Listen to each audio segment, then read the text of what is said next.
quiz. If you would like to hear about the information that was covered on the second quiz for Advanced Pathophysiology for South University, comment that below or shoot me an email at amanda@stayingkingdomminded.com. I would love to help you and set you up for success in your pathophysiology class. Hey everybody, welcome back to the channel. So today I have a pretty exciting video to share with you guys. If you come to the channel for Christian mom encouragement or just simple Christian living tips and to check and see how we're doing, I super appreciate you. This may not be your cup of tea and I totally understand, but if you would love to support the channel, as you guys always amazingly do, go ahead and just put me up on your iPad, put me on your TV, your iPhone, pop in some earbuds and listen to this exciting stuff. If you're in school becoming a family nurse practitioner or a nurse practitioner of any kind, or a physician's assistant or doctor for that matter, then I hope you enjoy this content. These are going to be 7 amazing tips to help you survive advanced pathophysiology. If you find yourself in this very difficult class, I want you to first of all do step number 1, which is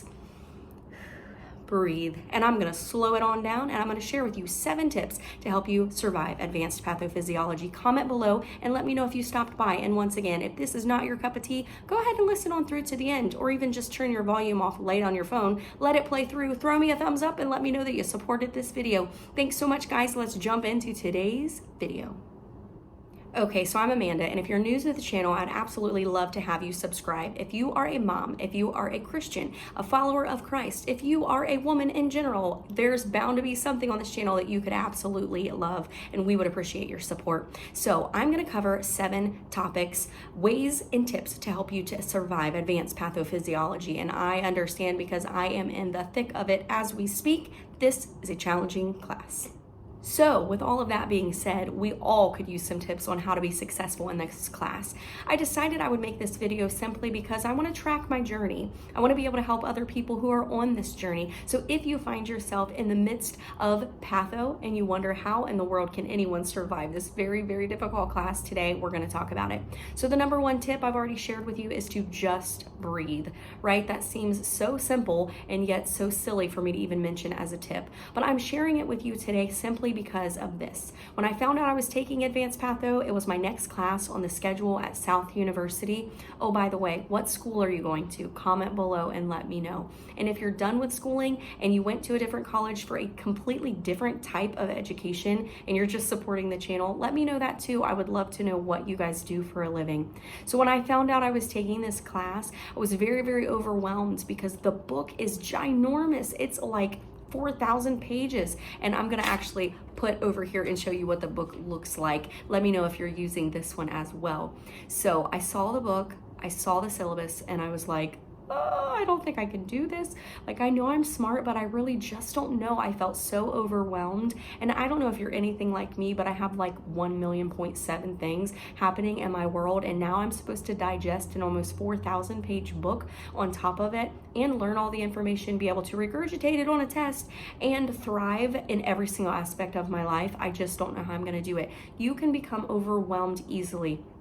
If patho is what you're doing, or no matter what type of education that you've done or are doing, no matter what you're facing today, don't allow the enemy to sidetrack you and make you think that you cannot be successful, because whether it's patho or anything else, you truly can do this. Seek God first and breathe. Let's jump into tip number 2.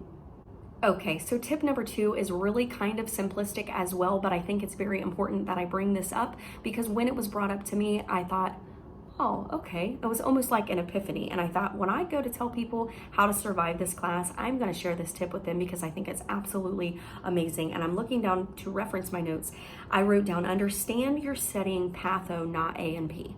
So what does that mean? It means you're not studying how the body functions. You're studying what happens when the body stops functioning correctly, or there is a certain disease process that's happening. How does that affect my body? So understand when you're looking at your information to be looking at it from a patho standpoint and not really an A and P standpoint.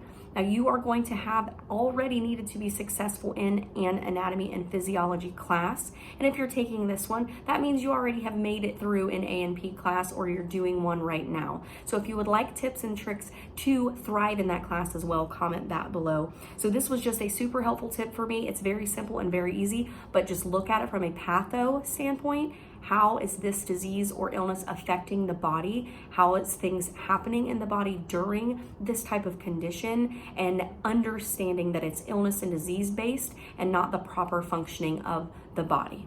Okay, so the third tip I have for you guys is understand that when you take your first quiz or first test in your advanced pathophysiology class, that's when you're really going to be able to actually do tip number 1, which is breathe a slight bit easier. And why I say that is because you've never taken a test like this before in this type of class. You have no idea what to expect, and that can bring on a sense of anxiety. But I want to encourage you to push through, do the best you can, and study.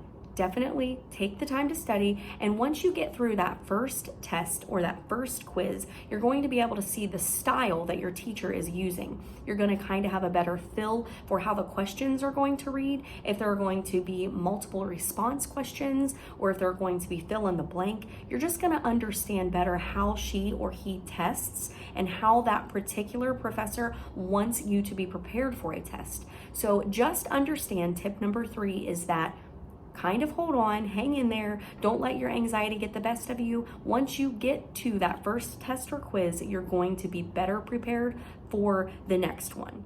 Tip number 4 is honestly something you probably have already mastered a long time ago, but if you have struggled in this area at all, now is the time to hone in on discovering your specific study technique. What works best for you?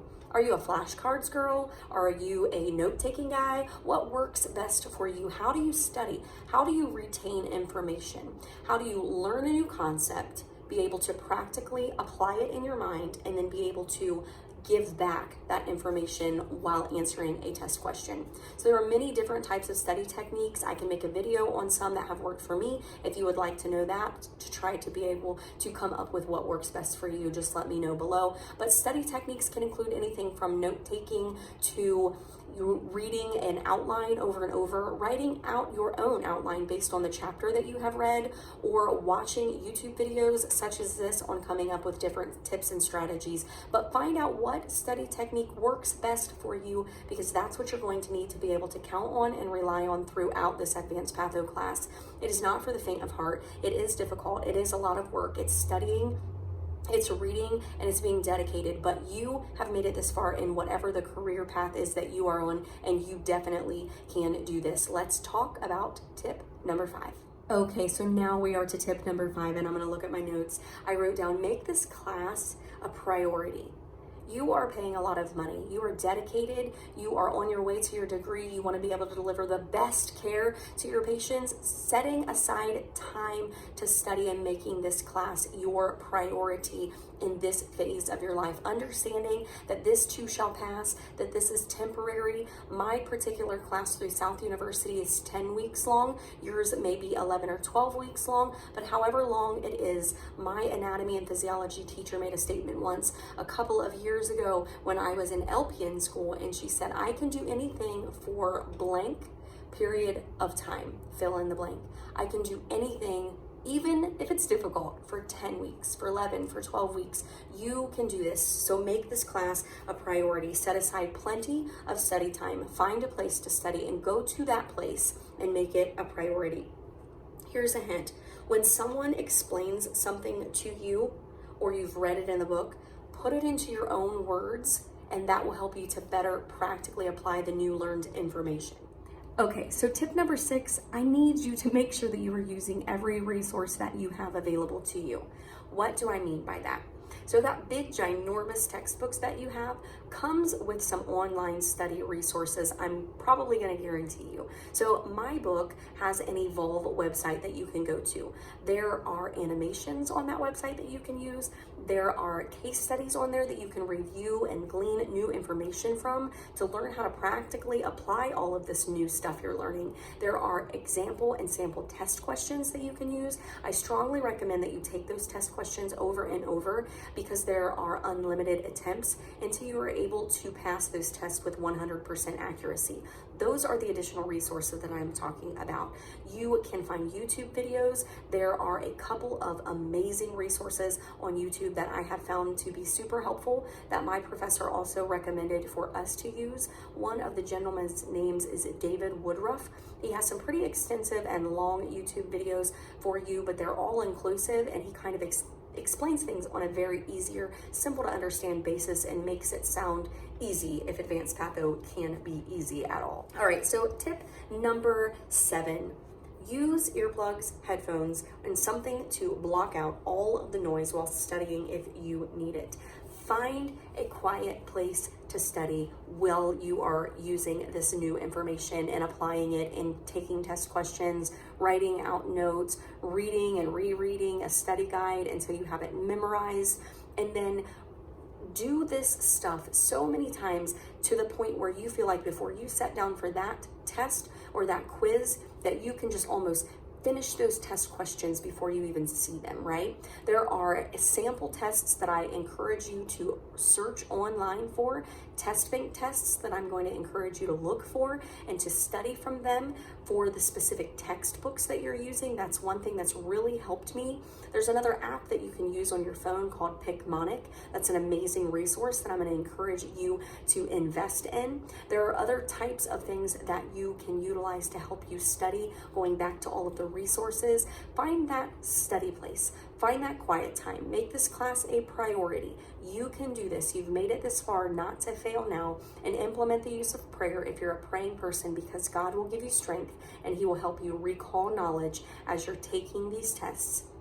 So I hope this video has found you well. I hope these 7 tips and strategies for surviving advanced pathophysiology help you as I'm sitting in the library right now finishing up my second quiz. If you would like to hear about the information that was covered on the second quiz for advanced pathophysiology for South University, comment that below or shoot me an email at amanda@stayingkingdomminded.com. I would love to help you and set you up for success in your pathophysiology class.